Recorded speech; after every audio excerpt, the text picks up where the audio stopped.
मंच पर विराजमान भारतीय जनता पार्टी के राष्ट्रीय अध्यक्ष परम आदरणीय राजनाथ सिंह जी, प्रदेश भारतीय जनता पार्टी के अध्यक्ष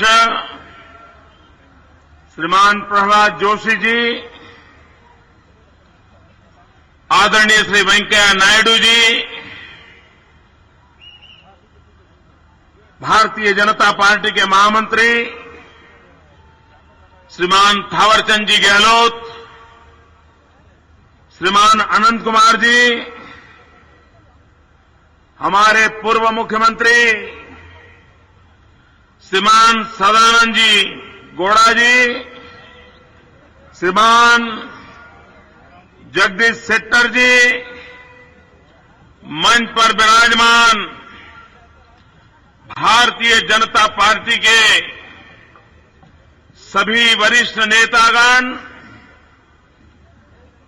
बेंगलुरुना कर्नाटक बंधु भगिनीयरे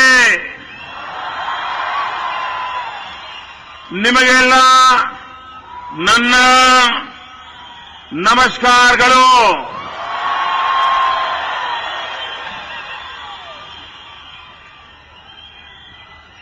ಬೆಂಗಳೂರಿನ ನಿರ್ಮಾತಾ ಕೆಂಪೇಗೌಡ, संत बसवेश्वर, कनकदास,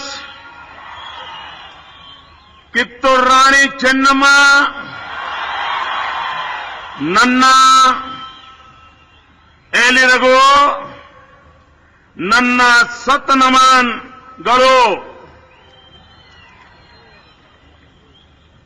भाइयों बहनों, आज जब बंगलुरु की धरती पर आया हूं, मैं सबसे पहले विज्ञान जगत में भारत को सम्मान दिलाने वाले, भारत का गौरव बढ़ाने वाले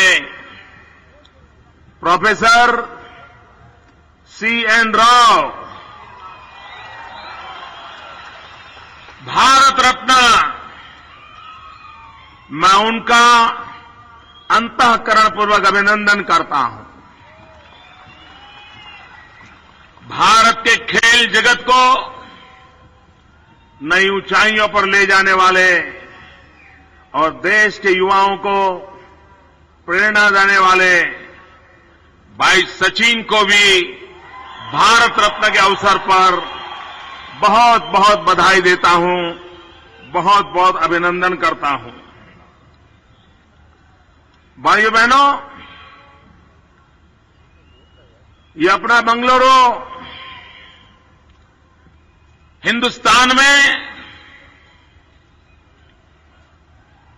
विकास की यात्रा में आजादी के पहले से इसने अपना नाम दर्ज करवाया था। हिंदुस्तान में सबसे पहले किसी शहर का बिजलीकरण हुआ, इलेक्ट्रिफिकेशन हुआ, तो वो शहर हमारा बंगलुरु था। ये शताब्दी ज्ञान की शताब्दी है और आज पूरे हिंदुस्तान में रिसर्च का क्षेत्र को हो, हायर एजुकेशन का क्षेत्र हो,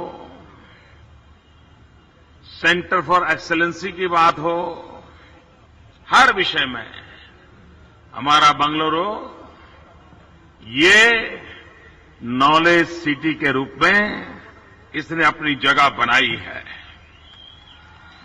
मैं सभी कर्नाटक वासियों को आज इस बात के लिए बधाई देता हूं, अभिनंदन करता हूं। भाइयों बहनों, मैंने चुनाव में भी इस शहर में बहुत बार आना मेरा हुआ है। यहां के अनेक राजनीतिक जलसे मैंने देखे हैं। भाइयों बहनों, कर्नाटक के इतिहास में कभी भी किसी भी राजनीतिक दल को ऐसा विशाल दृश्य देखने का सौभाग्य नहीं मिला है। बहुत बहुत बधाई देता हूं मित्रों, जहां भी देखता हूं, जैसे एक केसरिया समंदर यहां चारों तरफ केसरिया समंदर की लहरें उठ रही हैं। क्या नजारा पेश किया है भाइयों, क्या नजारा पेश किया है।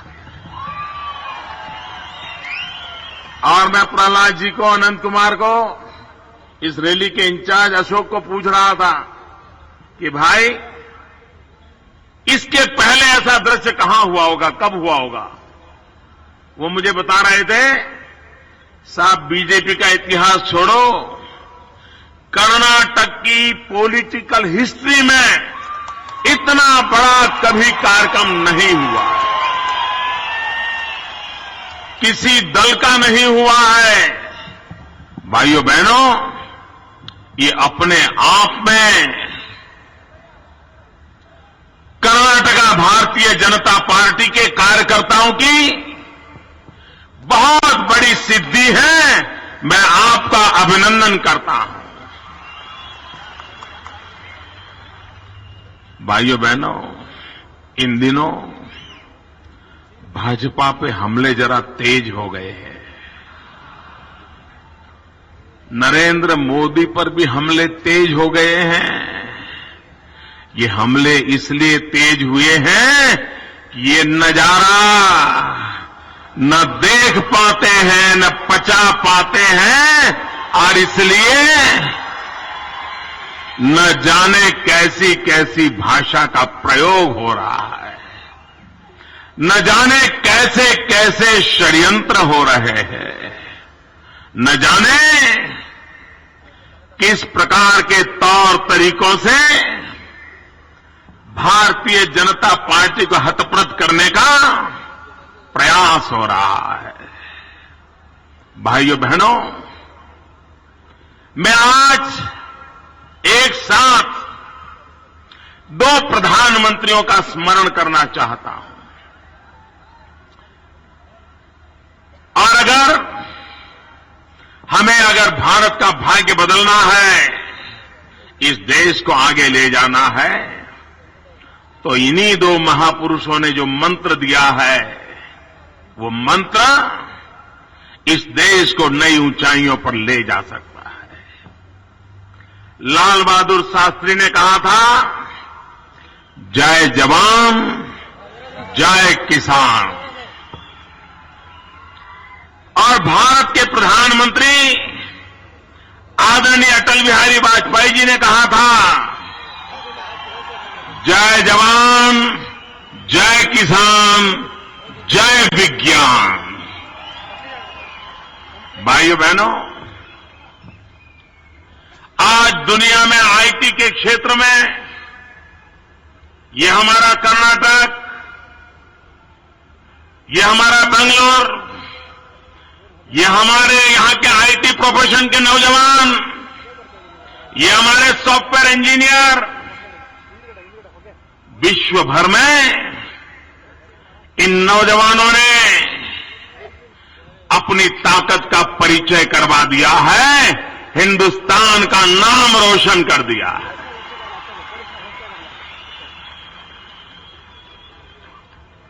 सिलिकॉन वैली के बाद अगर दुनिया में कहीं सबसे ज्यादा आईटी प्रोफेशन का काम हो रहा है, तो उस शहर का नाम है बेंगलुरु।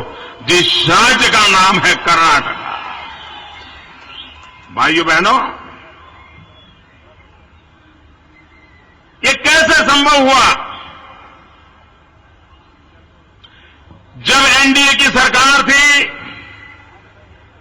अटल बिहारी वाजपेयी जी भारत के प्रधानमंत्री थे, तब पहली बार हिंदुस्तान में अलग से आईटी मिनिस्ट्री की रचना की गई। उसके लिए अलग से व्यवस्थाएं खड़ी कर दी गई, बजट बनाए गए, एक अलग व्यवस्था खड़ी करके इसे फोकस एरिया के रूप में प्रस्थापित किया गया।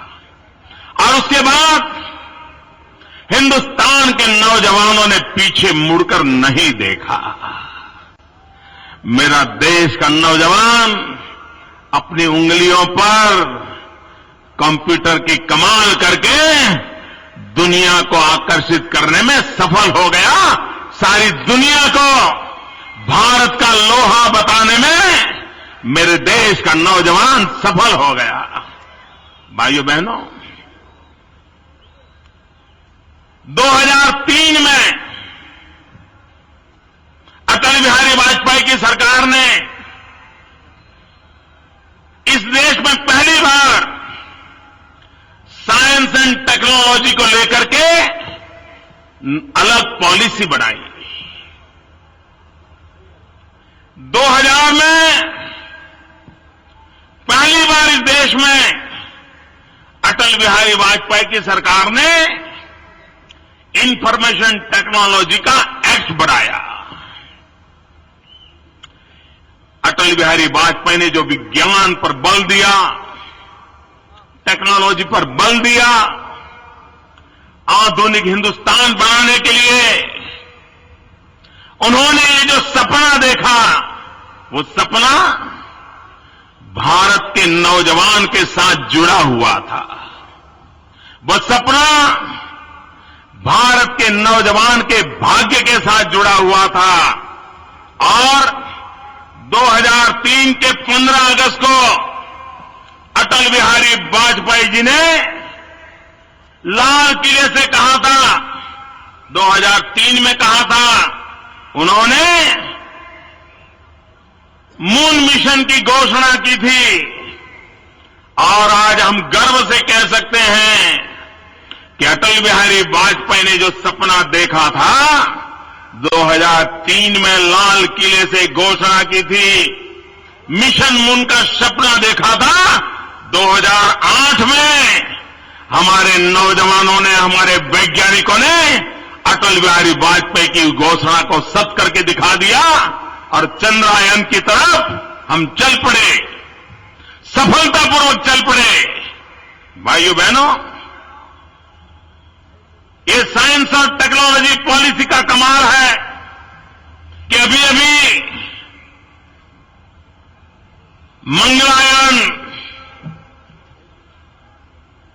मंगल पर जाने की दिशा में भी हम सफलतापूर्वक आगे बढ़ रहे हैं।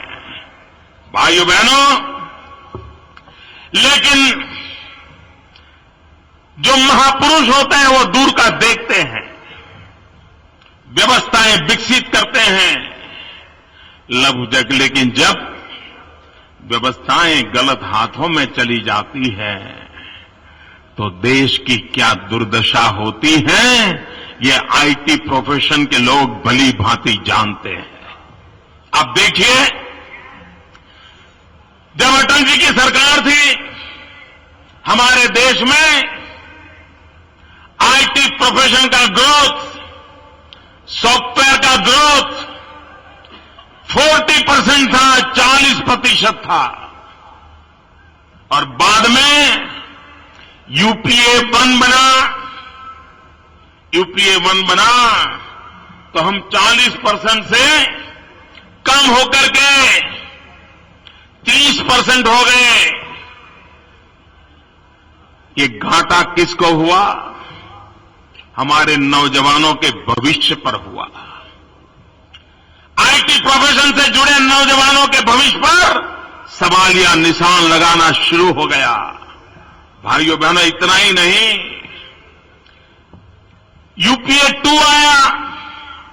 यूपीए 2 आया तो यही सॉफ्टवेयर का ग्रोथ जो अटल जी के जमाने में 40% था, आज वो 9% पर आकर के अटक गया है। आप मुझे बताइए मित्रों, अगर ग्रोथ नहीं होगा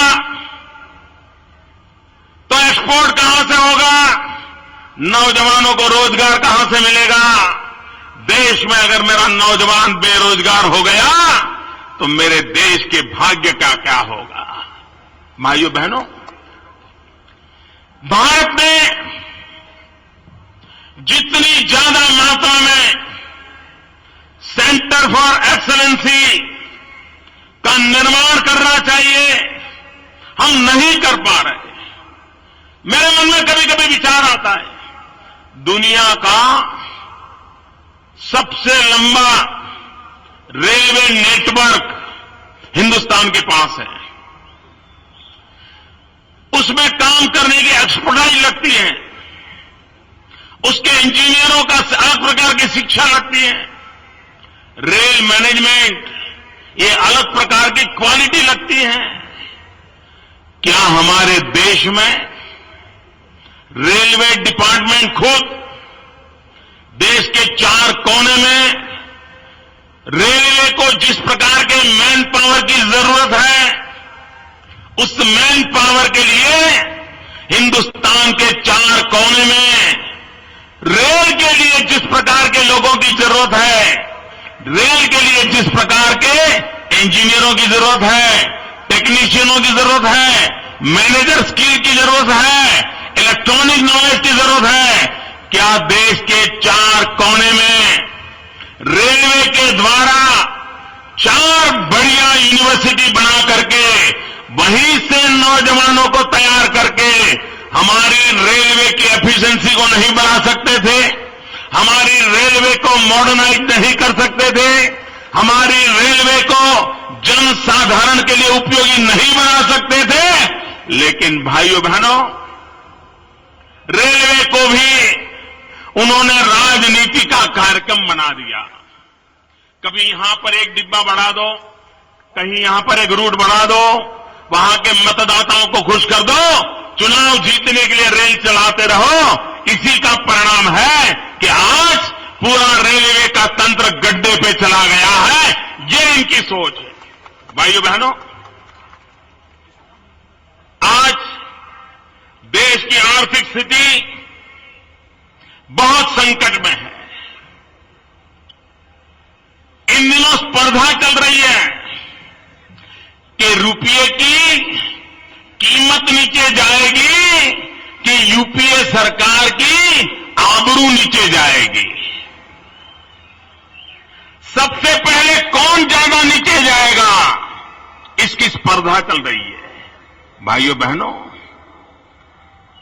करंट अकाउंट डेफिसिट देश को एक गहरे आर्थिक संकट में डाल दिया है। आए दिन रुपये की कीमत घटती चली जा रही है, घटती चली जा रही है। रुपया लुढ़क रहा है।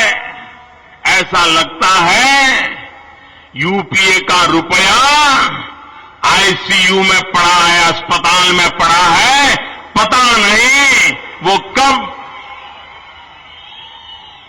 भाइयों बहनों, करंट अकाउंट डेफिसिट का एक मूल कारण है इंपोर्ट एक्सपोर्ट के क्षेत्र में जितनी बड़ी मात्रा में एक्सपोर्ट होना चाहिए वो हम नहीं कर पा रहे। क्यों?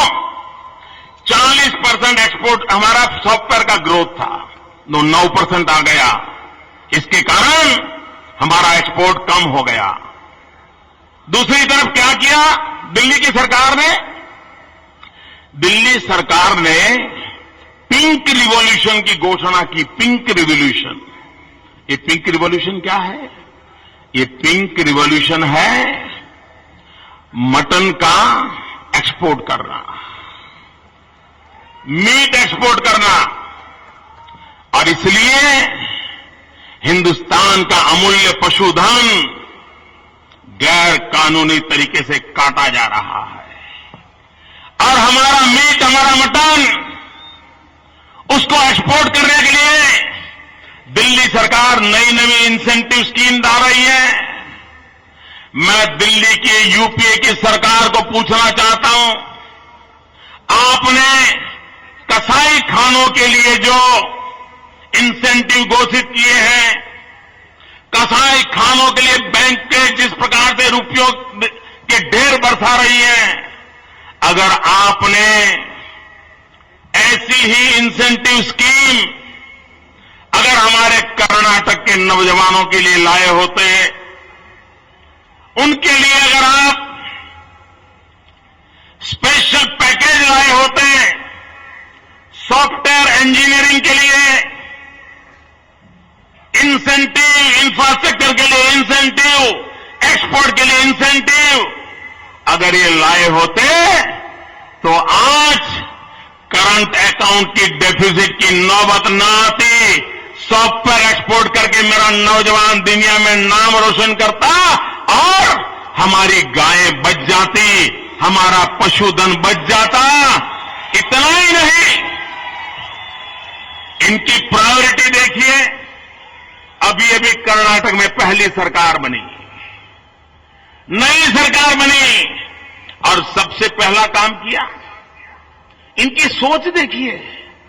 सबसे पहले कैबिनेट ने निर्णय किया कि भाजपा सरकार ने जो गौ रक्षा का कानून बनाया है, उस कानून को हटा दो ताकि उनकी वोट बैंक की राजनीति चलती रहे। यूपीए की पहली सरकार बनी तो पहला क्या काम किया, पोटा का कानून हटा दो ताकि वोट बैंक बना रहे और आतंकवादियों को खुली छूट मिल जाए, नक्सलवाद को खुली छूट मिल जाए। ये काम उन्होंने किया। भाइयों बहनों, ये जितनी मात्रा में कसाई खानों को सब्सिडी दे रहे हैं, जिसकी आप कल्पना नहीं कर सकते हैं। इसलिए भाइयों बहनों, मैं आग्रह से कहने आया हूं कि दिल्ली सरकार को जनता जनार्दन से कोई कनेक्ट नहीं है, कोई जुड़ाव नहीं है, कोई कनेक्ट नहीं है। वे कटे हुए हैं, वो आइवरी टावर में बैठे हुए लोग हैं। वो इंडोर के खिलाड़ी हैं, हम आउटडोर के खिलाड़ी हैं। भाइयों बहनों, आज विश्व में चर्चा है 21वीं सदी किसकी। भाइयों बहनों, कोई कहता है एशिया की, कोई कहता है चाइना की, कोई कहता है इंडिया की। भाइयों बहनों, 21वीं सदी हिंदुस्तान की बनाना, ये हम सबका सपना है। भाइयों बहनों, मुझे जवाब देंगे? आप लोग मुझे जवाब देंगे?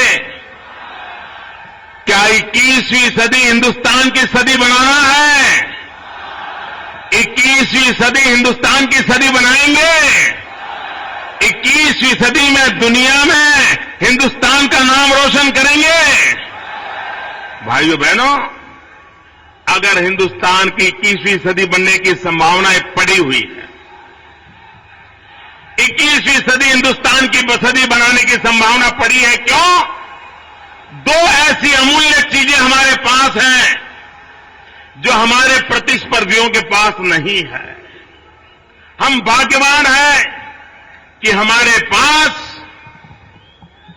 वाइब्रेंट डेमोक्रेसी है, दुनिया की सबसे बड़ा लोकतंत्र हमारे पास है, और दूसरी हमारी अनमोल ताकत है, हम दुनिया के सबसे युवा देश हैं। आज हिंदुस्तान में 65% से ज्यादा जनसंख्या, 65% से ज्यादा जनसंख्या, more than 65% population is under 35 age group, 35 से नीचे है। भाइयों बहनों, जिस देश के पास इतनी बड़ी नौजवानों की फौज हो, जो देश नौजवानों की भुजाओं मस्तिष्क के भरोसे पूरे विश्व में छा सकता है, अगर हम देश के नौजवानों पर ध्यान दें तो दुनिया की सकल सूरत बदलने में हम योगदान दे सकते हैं। भाइयों बहनों, लेकिन कांग्रेस के लिए यूथ ये सिर्फ वोटर है, वोटर। कांग्रेस के लिए नौजवान ये खाली मतदाता है। हमारे लिए यूथ ये पावर है, पावर। हिंदुस्तान का पावर है और हमारी प्रायोरिटी यूथ को एम्पावर करना है। हम जितनी मात्रा में यूथ को एम्पावर करेंगे, हिंदुस्तान पावरफुल बन जाएगा। ये सपना देख करके हम चल रहे हैं। भाइयों बहनों, जब देश के पास vibrant democracy and demographic dividend ये हमारी शक्ति है, तब भाइयों बहनों, मैंने पहले ही कहा, नौजवानों के लिए उनके पास न कोई दृष्टि है, न कोई योजना है। सारी दुनिया में हर एक देश युवा शक्ति का राष्ट्र निर्माण में उपयोग करने के लिए स्किल डेवलपमेंट पे बल दे रहा है। स्किल डेवलपमेंट ये दुनिया के हर देश की प्रायोरिटी है। आज भाइयों बहनों, हिंदुस्तान में रोजगार का संकट है, नौजवान बेरोजगार है। कांग्रेस पार्टी ने नौजवान को रोजगार देने का वादा किया था, लेकिन वो वादा दिल्ली की सरकार निभा नहीं पाई। मैं भाइयों बहनों पूछना चाहता हूं, मेरे नौजवान जवाब देंगे? आप में से किसी को दिल्ली सरकार ने नौकरी दी है? जोर से बोलो। आप में से किसी को दिल्ली सरकार ने नौकरी दी है? आप में से दिल्ली सरकार ने किसी को रोजगार दिया है? इतना ही नहीं, देश के करोड़ों करोड़ों युवाओं को बेरोजगार करने का पाप ये दिल्ली की सरकार ने किया है।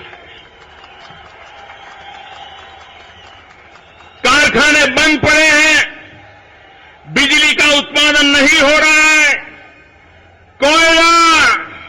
कोयला खा गए। अरे कोयला ही नहीं, कोयले की फाइल भी खा गए। और सुप्रीम कोर्ट में कहते हैं कोयले की फाइल खो गई।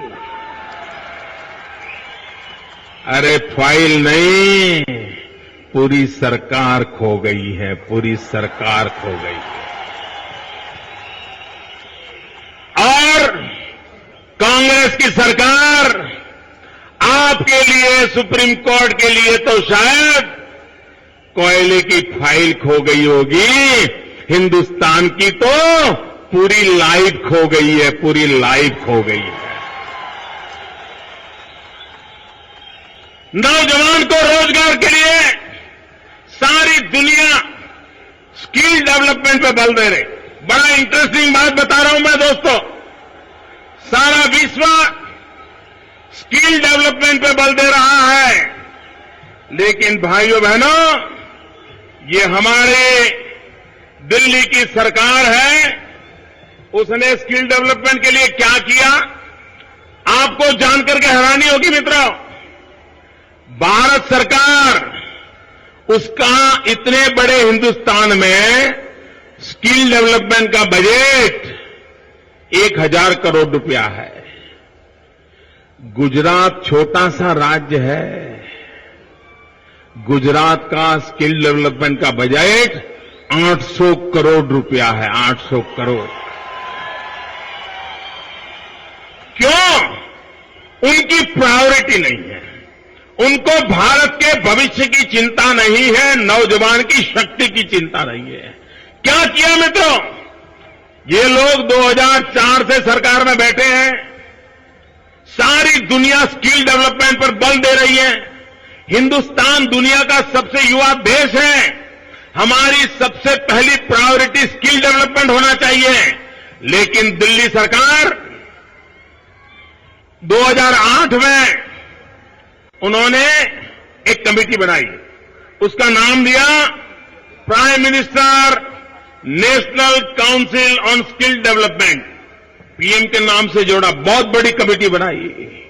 भाइयों बहनों, ये बनाने के बाद ये समझने जैसा है, 25 दिन के अंदर अंदर उन्होंने एक और कमेटी बनाई, और ये कमेटी थी, यानी उन्होंने पहले प्रधानमंत्री national council on skill development बनाया, 25 दिन के बाद एक दूसरा बच्चा पैदा किया और उन्होंने एक स्किल डेवलपमेंट कोऑर्डिनेशन बोर्ड बनाया।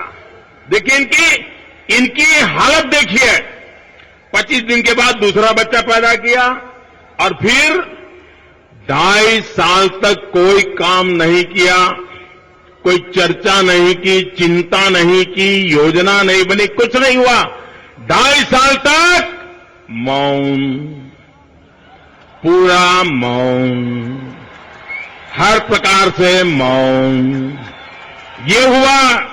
उसके बाद 2011 में क्या किया?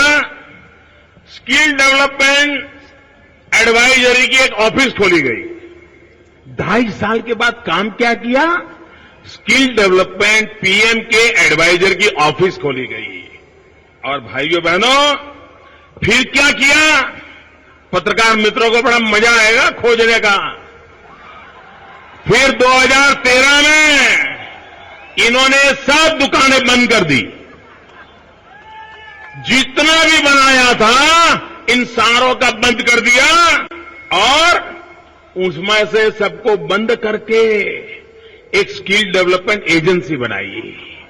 अब ये एजेंसी क्या कारोबार करेगी, ये तो आने वाला समय बताएगा, क्योंकि कुछ महीने पहले बनाई है। भाइयों बहनों, इन्हें नौजवान की चिंता होती तो ये नहीं करते। इन्हें लोकतंत्र की भी चिंता नहीं है। लोकतंत्र का गला घोंटना ये कांग्रेस की फितरत है। आपातकाल में देश के लोकतंत्र को खत्म कर दिया गया था। मीडिया पर ताले लगा दिए गए थे, इमरजेंसी लाई गई थी। फिर एक बार उन्हीं दिनों की याद आ रही है मित्रों। आपने देखा होगा ये सोशल मीडिया, ये हमारे आईटी प्रोफेशन के नौजवान आज सोशल मीडिया में छाए हुए हैं। चारों तरफ सोशल मीडिया की धूम मची है। हर व्यक्ति अपनी आवाज उठा रहा है, हर व्यक्ति अपनी आवाज बुलंद कर रहा है सोशल मीडिया के माध्यम से। ये दिल्ली की सरकार ने सोशल मीडिया से घबरा गई, कांप गई। सोशल मीडिया पर बंधन डालने के लिए नए नए तौर तरीके खोजे, उस पर रिस्ट्रिक्शन लाने के तौर तरीके खोज रहे हैं, क्योंकि उनकी लोकतंत्र में श्रद्धा नहीं है।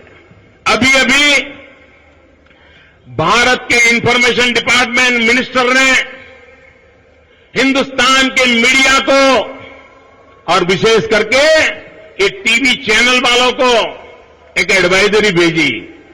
ये कहने को तो एडवाइजरी है, लेकिन पढ़ने के बाद लगता है ये तो धमकी भरी झांसा चिट्ठी है, झांसा चिट्ठी, जो एक प्रकार से मीडिया को दबाने दबोचने की उनका परिचय देता है।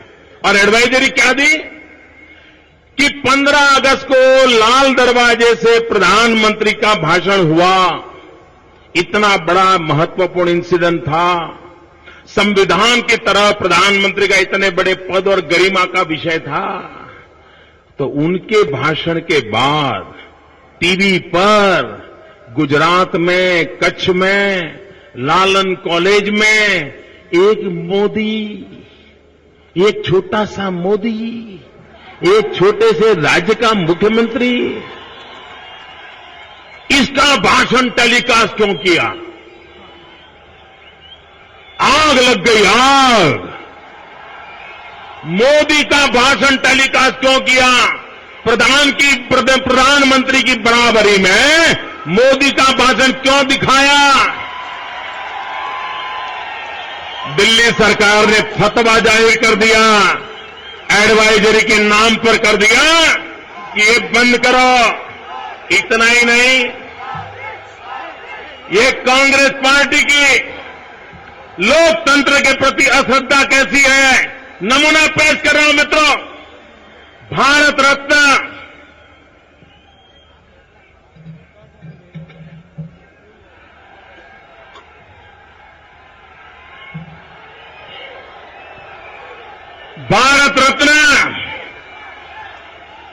आदरणीय लता मंगेशकर जी, मुझे बताइए भैया, आप कन्नड़ भाषी हो, आप लता मंगेशकर जी को आदर करते हो, उनके गीत सुनते हो, उनके गीत सुनने से मन को आनंद मिलता है, शांति मिलती है, लता मंगेशकर जी का नाम लेते ही गर्व होता है। आए मेरे वतन के लोगों, ये गीत सुनते ही हिंदुस्तान की सेना के सामने सर झुकाने का मन होता है।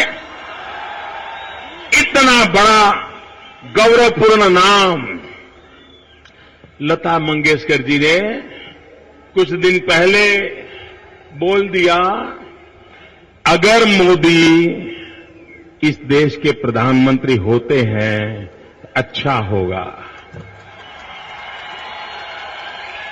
मुझे बताओ भाई, लोकतंत्र में किसी को अपनी बात बताने का अधिकार है कि नहीं है?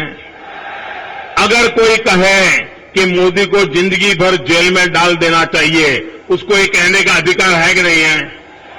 कोई कहे मोदी को फांसी पे लटका देना चाहिए, उसको अधिकार है कि नहीं है?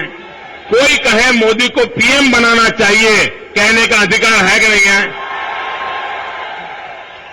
आप हैरान हो जाओगे। ये हमारे कांग्रेस के मित्र यूपीए के नेता बौखला गए, तूफान खड़ा कर दिया और घोषणा कर दी, मोदी को पीएम बनाने वाली बात करने वाली लता मंगेशकर जी का भारत रत्न वापस ले लो। कांग्रेस पार्टी की लोकतंत्र में श्रद्धा नहीं है, कांग्रेस पार्टी को लोकतंत्र में भरोसा नहीं है।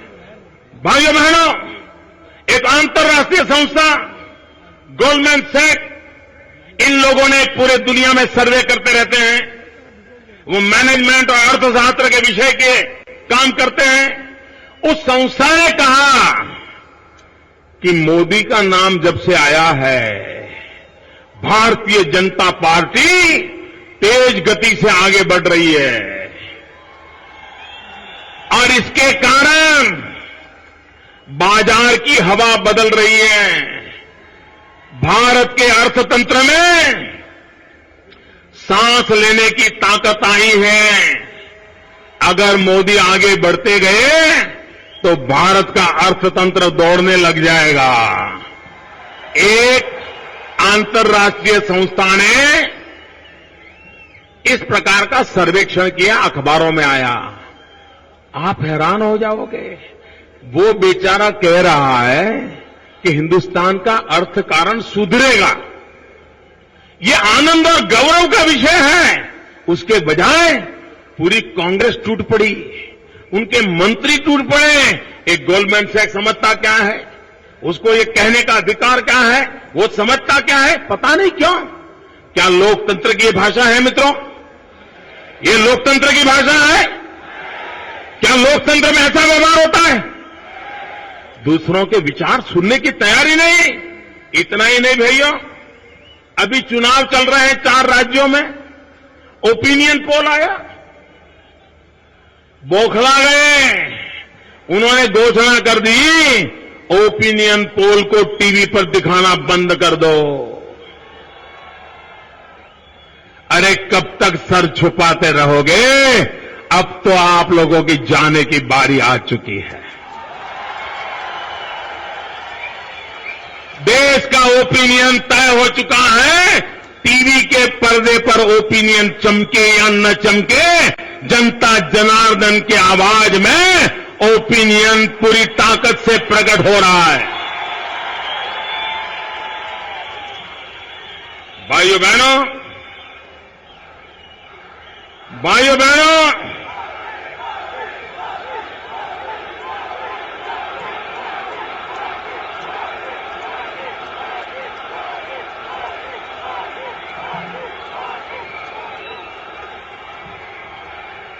भाइयों बहनों, इतना ही नहीं, लोकतंत्र में, संवैधानिक संस्थाओं में इनका रत्ती भर भरोसा नहीं है। ये दिल्ली की सरकार बहुमत के कारण नहीं चल रही है। मैं बहुत जिम्मेवारी के साथ आरोप लगाता हूं। ये दिल्ली की यूपीए सरकार बहुमत के कारण नहीं चल रही है। ये सरकार सीबीआई के कारनामों के कारण चल रही है। सीबीआई के कारनामों के कारण। जब उनकी सरकार गिरने की नौबत आती है तो सीबीआई सपा के द्वार खटखटाती है, कभी बसपा के द्वार खटखटाती है, कभी इसकी फाइल निकालती है, कभी उसकी फाइल निकालती है, और डर के कारण लोग कांग्रेस के पास जाके खड़े हो जाते हैं और यूपीए बच जाती है। भाइयों बहनों, ये लोकतंत्र नहीं है, ये लोकतंत्र का तरीका नहीं है। और इसलिए भाइयों बहनों, मैं आज कहने आया हूं कि कांग्रेस पार्टी, जिसको न जवान में भरोसा है, न विज्ञान में विश्वास है, न लोकतंत्र में उनकी आस्था है, उनकी प्राथमिकताएं वोट बैंक की राजनीति है। आप देखिए, यहां एक आध साल पहले श्रीमान चिदंबरम जी आए थे और उन्होंने एक बयान दिया था आपके इस नगर में। उन्होंने क्या कहा? अगर 15 रुपये में बिस्लरी की बोतल पी लेते हो, 20 रुपये में आइसक्रीम खा लेते हो, लेकिन अगर चावल की, गेहूं का 1 रुपया दाम बढ़ जाए तो तुम चिखने लग जाते हो। मुझे बताइए भाई, ये कौन सी मानसिकता है? क्या हिंदुस्तान के गरीब के लिए ये भाषा ठीक है? और इतना ही नहीं, इन्होंने तो यहां तक कह दिया, क्या सरकार अर्बन मिडिल क्लास के लिए चिंता करेगी? क्यों भाई? ये अर्बन मिडिल क्लास हिंदुस्तान का नागरिक नहीं है क्या? मुझे जवाब दो भाई, क्या अर्बन मिडिल क्लास हिंदुस्तान का नागरिक नहीं है? क्या अर्बन मिडिल क्लास देश के लिए काम नहीं करता है? क्या अर्बन मिडिल क्लास टैक्स नहीं भरता है? क्या लोकतंत्र में अर्बन मिडिल क्लास को अपनी बात बताने का अधिकार नहीं है? इन्होंने कह दिया कि सरकार, और 15 रुपया 20 रुपया आपको ऐसा सुना के गए।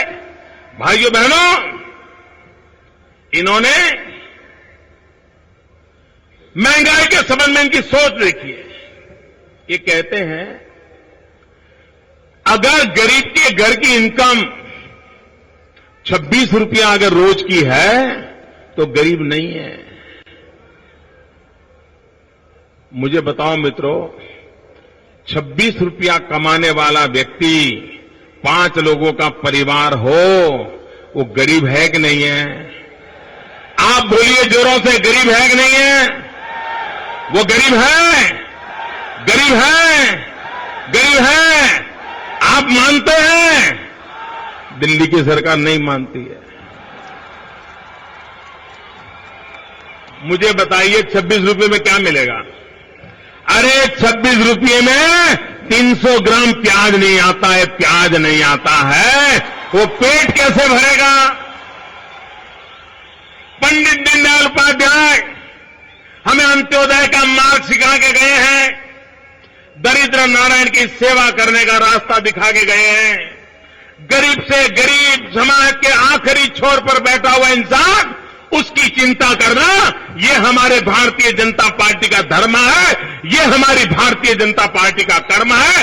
ये रास्ता हमें पंडित दीनदयाल उपाध्याय ने बताया है। और कांग्रेस के एक नेता ये कह रहे हैं,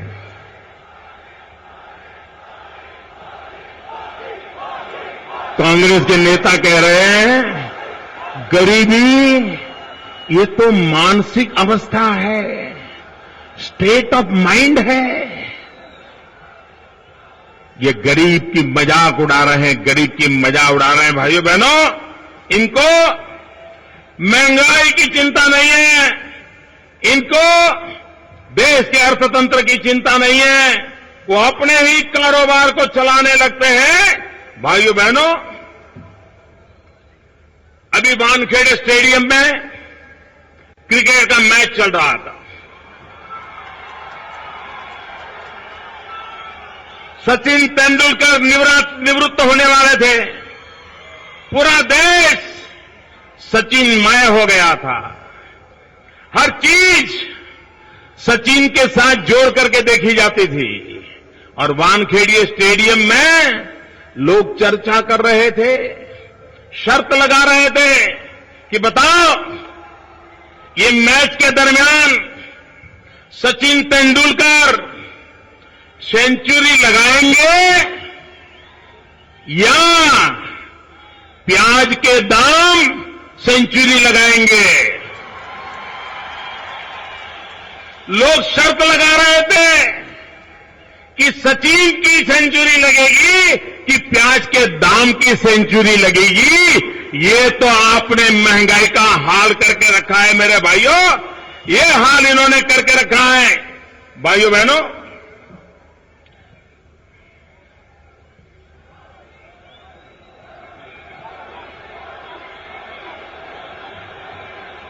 सुनना है कि बंद करो? जरा लंबा हो गया, चालू रखो और बोलो, पक्का? अरे आप लोग धूप में खड़े हो भाई, मुझे चिंता हो रही है, और हिलने का नाम ले रहे हो। अरे आपके प्यार को सलाम, आपके प्यार को सलाम, आपके समर्थन को सवाल, और भारतीय जनता पार्टी के भाइयों बहनों, प्रधानमंत्री जी ने एक कमेटी बनाई थी फूड प्राइस इन्फ्लेशन कंट्रोल करने के लिए, और पता नहीं क्यों उस कमेटी का चेयरमैन मुझे बनाया था, और मेरे साथ 4 मुख्यमंत्रियों को जोड़ दिया था। भाइयों बहनों, हमने मेहनत करके 2011 में भारत सरकार को रिपोर्ट दी, और लंबी रिपोर्ट नहीं थी, बहुत ही फोकस, स्पेसिफिक इश्यू को टच करने वाली। और प्रधानमंत्री जी ने मेरी उस रिपोर्ट देकर के मेरी बड़ी तारीफ की थी, और मैंने उनको महंगाई कम करने के लिए, बाजार को संतुलित करने के लिए 20 रिकमेंडेशन दिए थे, और 64 एक्शनेबल काम दिए थे, ये करना चाहिए, ये करना, ऐसा स्पेसिफिक। भाइयों बहनों, इनको गरीब की, महंगाई की चिंता नहीं है। ये मेरा 2000 में दिया हुआ रिपोर्ट, वो भी फाइल में जाके पड़ा है, कोई उसको पूछने वाला नहीं। और मैंने क्या रेकमेंड किया था, मैं आज बताना चाहता हूं। एक मुद्दा बताता हूं। हमने कहा था कि एसेंशियल कमोडिटी एक्ट जो है उसमें सुधार करना चाहिए, और हमने कहा था एक तो उसको नॉन बेलेबल बनाना चाहिए और दूसरा उसकी स्पेशल कोर्ट बनानी चाहिए, झड़पी न्याय देना चाहिए और इस पर संग्रहखोरी करने वाले, नफाखोरी करने वालों को जेल के सलाखों में डाल देना चाहिए। इन्होंने ये काम नहीं किया। मैंने दूसरा कहा था, जो फूड कॉर्पोरेशन ऑफ इंडिया है उसको डीबंडलिंग करना चाहिए, उसको रीबंडलिंग करना चाहिए। ये मैंने उनको सुझाव दिया था और मैंने कहा था एक एफसीआई को 3 टुकड़ों में बांट दो। एक प्रोक्योरमेंट करे, दूसरा स्टोरेज करे और तीसरा डिस्ट्रीब्यूशन करे। ये वैज्ञानिक तरीका हमने सुझाया था, लेकिन ये दिल्ली की सरकार ने इस काम को नहीं किया। और भाइयों बहनों, आज प्याज को लेकर के पूरा देश रो रहा है, गरीब रो रहा है। एक बार कांग्रेस के नेताओं की प्याज के साथ एक कॉन्फ्रेंस हुई। कांग्रेस के नेताओं ने प्याज को बुलाया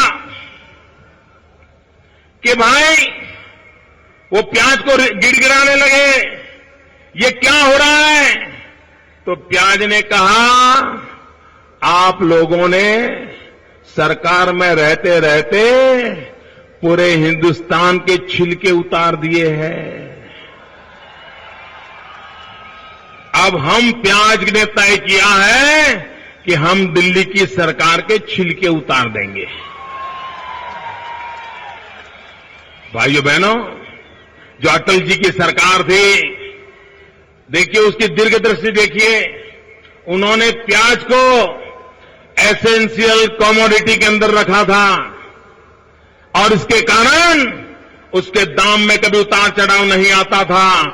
यूपीए 1 ने थोड़े ही दिन में प्याज को एसेंशियल कमोडिटी से बाहर निकाल दिया और उसका परिणाम ये हुआ कि हमारे देश में, भाइयों बहनों, आज प्याज के कारण गरीब आदमी रो रहा है। भाइयों बहनों,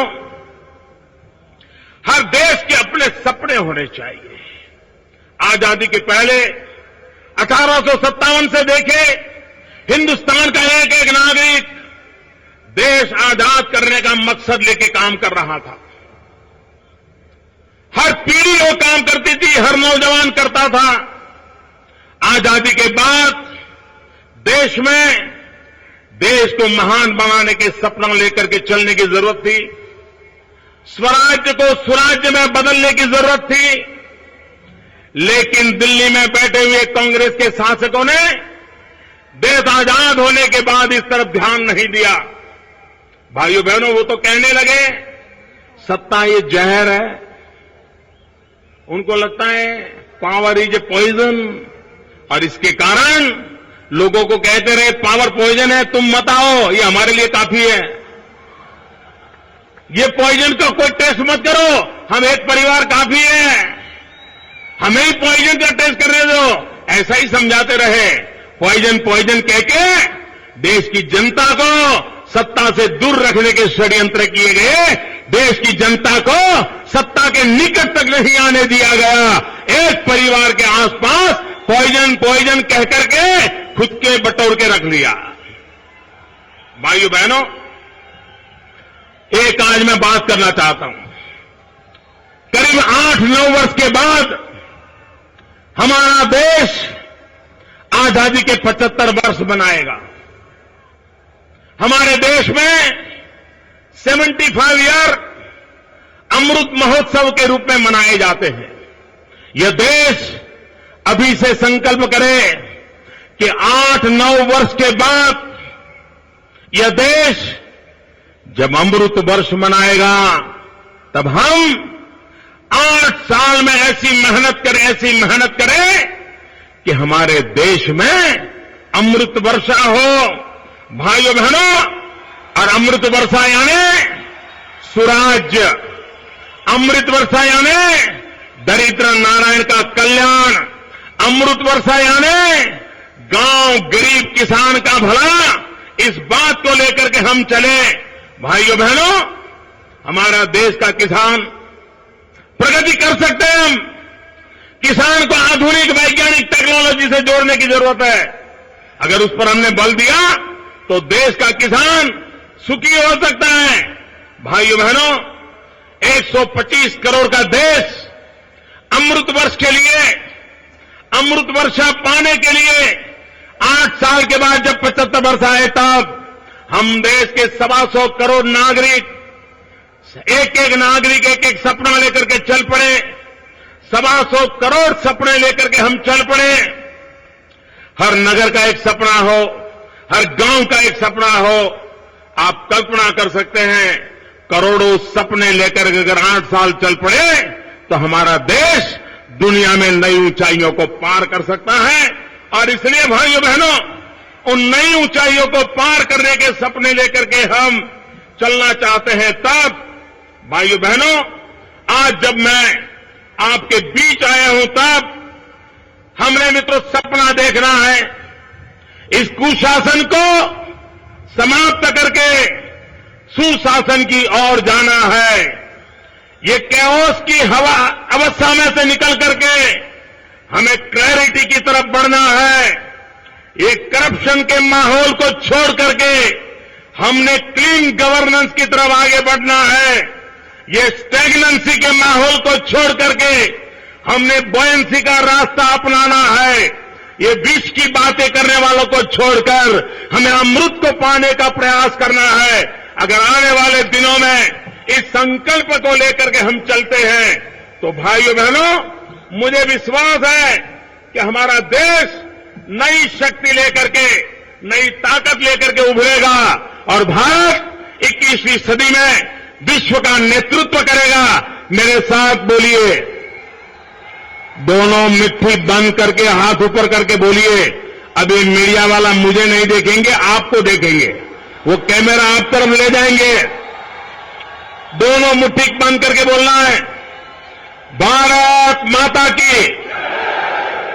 ऐसी आवाज नहीं, दिल्ली के दरवाजे टूट जाने चाहिए दोस्तों, ऐसी आवाज निकले। भारत माता की, भारत माता की।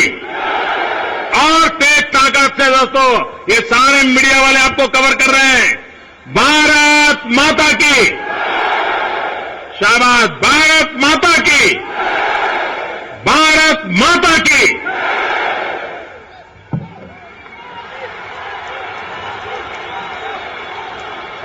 ಈಗ ವಂದನಾರ್ಪಣೆ ಸನ್ಮಾನ್ಯ ಬೆಂಗಳೂರು ನಗರ ಜಿಲ್ಲಾ ಅಧ್ಯಕ್ಷರಾದಂತ ಶ್ರೀಯುತ ಮುನ್ರಾಜು ಅವರಿಂದ। मैं तो एक बात छूट गई, एक बात भी छूट गई।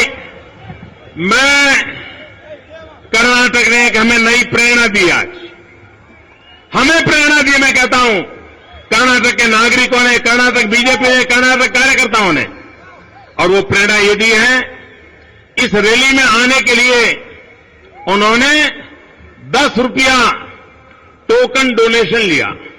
हिंदुस्तान में किसी पॉलिटिकल पार्टी के कार्यक्रम में जाने के लिए 10 रुपया देकर के कोई आए, ये बहुत बड़ी बात है।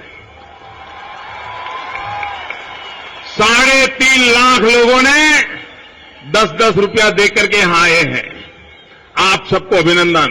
और सबसे ज्यादा अभिनंदन कि 3.5 लाख लोगों ने जो 10-10 रुपया दिया, वो 35 लाख रुपया कर्नाटक भारतीय जनता पार्टी ने भारत की एकता के लिए जीवन भर जूझने वाले, जीवन खपाने वाले सरदार वल्लभ भाई पटेल के स्मृति में जो स्टैच्यू ऑफ यूनिटी बन रहा है, दुनिया का सबसे बड़ा स्टैच्यू ऑफ यूनिटी बन रहा है, उसके लिए 35 लाख रुपए का दान दिया। मैं कर्नाटक भारतीय जनता पार्टी का आभारी हूं, अध्यक्ष को बधाई देता हूं। बहुत बहुत धन्यवाद। मेरे साथ बोलिए, मैं कहूंगा सरदार पटेल, आप बोलिए अमर रहे सरदार पटेल, सरदार पटेल। मैं बोलूंगा एक भारत, आप बोलिए श्रेष्ठ भारत, एक भारत, एक भारत, एक भारत, एक भारत।